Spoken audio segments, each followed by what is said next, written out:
যখন এই কথা বলছি, যারা আমার পীর ভাই বা সুন্নি মানা যারা, তাদের চেহারাটা উজ্জ্বল হয়ে গেছে, আর যারা বিরুদ্ধে আসছে তারা একটু চিন্তাত পড়ে গেছে।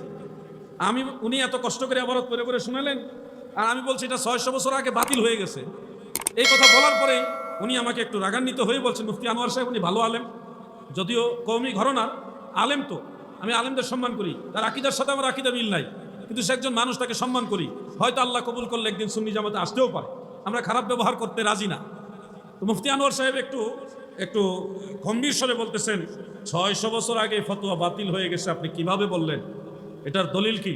তখন এই যে ঈদে মিলাদুন নবী সাল্লাল্লাহু আলাইহি সাল্লাম, এই কিতাবটা আমার সাথে ছিল, আমি কিতাবটা বের করলাম, বের করে আমি বললাম যে ইমাম ইবনু হাজার আসকালানি এবং ইমাম জালালউদ্দিন সুয়ুতি ওনারা কেমন আলেম?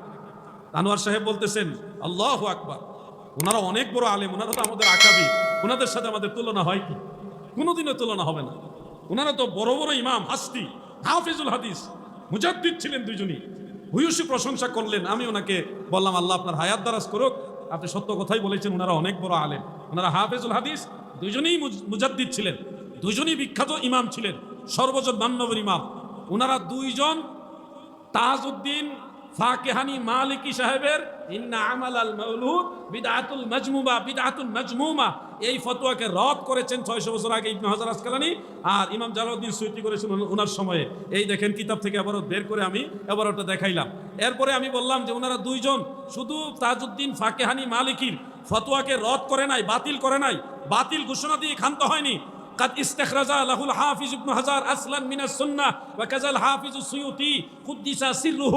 এই আবারটা বের করলাম যে এই দুইজন ইমাম, ইবনে হাজার আসকালানি, ইমাম সুয়ুতি, রাসূল সাল্লাল্লাহু আলাইহি সাল্লামের সুন্নাহ থেকে মিলাদুন নবীর আসল ভিত্তি দলিল বের করে গোটা মুসলিম জনতাকে ওনারা জানিয়েছেন, ইউস্তাহাব্বু লানা ইজহারু শুকরি বিমাউলিদিন নবী সাল্লাল্লাহু আলাইহি ওয়াসাল্লাম ওয়া ইজতিমাঈ নাস ওয়া ইতআমিত তুআম, যে মানুষদেরকে জড়ো করে, একত্রিত করে, জমা করে, বড় মজলিস করে, মানুষকে খাবার পরিবেশন করে রাসূলের মিলাদের আয়োজন করা বা রাসূলের মিলাদের মাধ্যমে আল্লাহর শুকরিয়া আদায় করা ইউস্তাহাব্বু লানা, সমস্ত মুসলমানের জন্য মুস্তাহাব, জায়েজ জায়েজ জায়েজ।